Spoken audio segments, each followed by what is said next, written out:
how can I explain in 1 minute the 45 years of existence of Ayurveda here?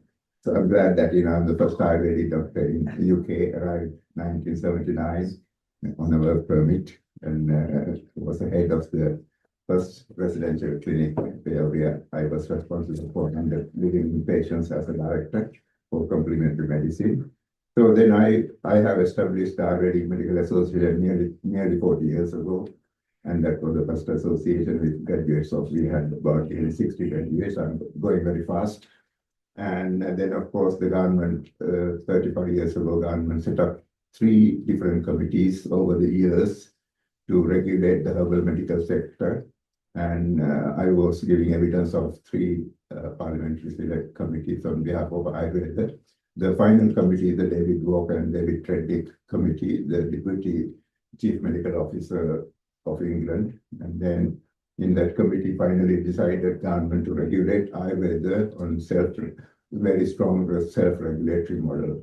So that is what we are now, because I need to update you what's going on in this country, because that is where we have done a lot of work in the past.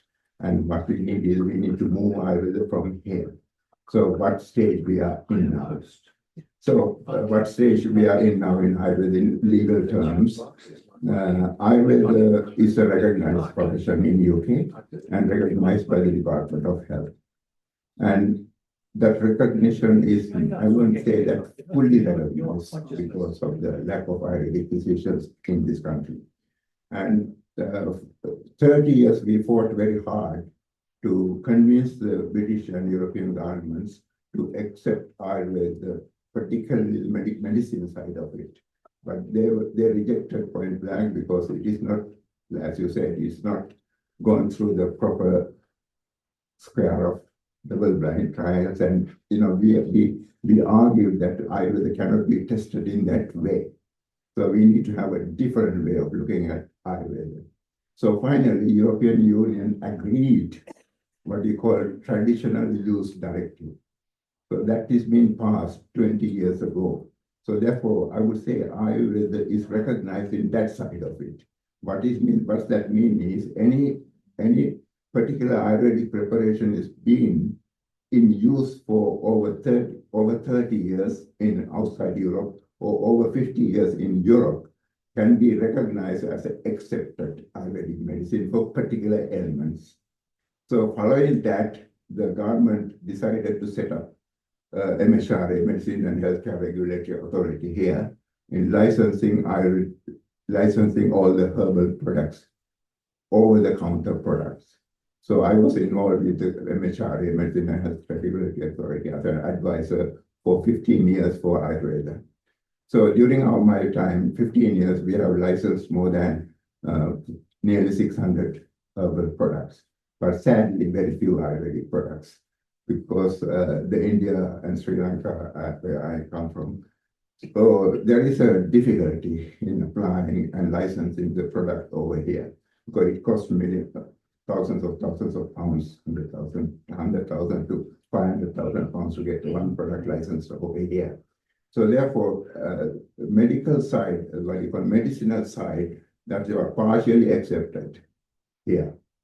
Ayurvedic practitioners are free to prescribe Ayurvedic medications legally, as long as, like the model, the government's recommended model is a self-regulatory organization. So with that in mind, I have set up the British Ayurvedic Medical Council in UK, collecting all the stakeholders of Ayurveda sector into one umbrella.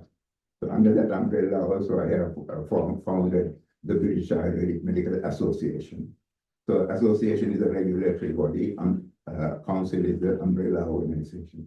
So what my advice for you all to become a member of the British Ayurvedic Medical Association, which you can download the application online now. And actually, I was the president up to now. Now my daughter is the president of the British Ayurvedic Medical Council. And that will give you a kind of recognition. Just think, you are presenting Ayurveda to a medical profession here in the UK. So we need to have our house in order first place. Like the lady's question about how can you tell your GP and so have access to Ayurveda in their GP surgery. But before that, we need to present ourselves. Yeah, we are a member of the British Ayurvedic Medical Council, which is and also the British Ayurvedic Medical Association, which is a regulatory body. So we have our very strong code of conduct and professional practice. Everything is laid down almost equal to the British Medical Association. So that is where we are. But if we are standing shoulder to shoulder with medical profession in this country, we need to stand up with Ayurveda also. We are equal. We are not second to anybody else. We are, in fact, we are proving that we are more superior to Western medicine. So with that in mind, so my message is to get everybody, whether you are a student or and be associated with an organization, and then present yourself. Then we are working for your recognition and identity, and we are working with the government to change the policies. Right. So in fact, the Prince Charles, I was associated with Prince Charles for many, many years, and he's a kind of guide for our mission. We believe in Ayurveda. I had several meetings with him, and he is backing us Ayurveda for the future. Thank you.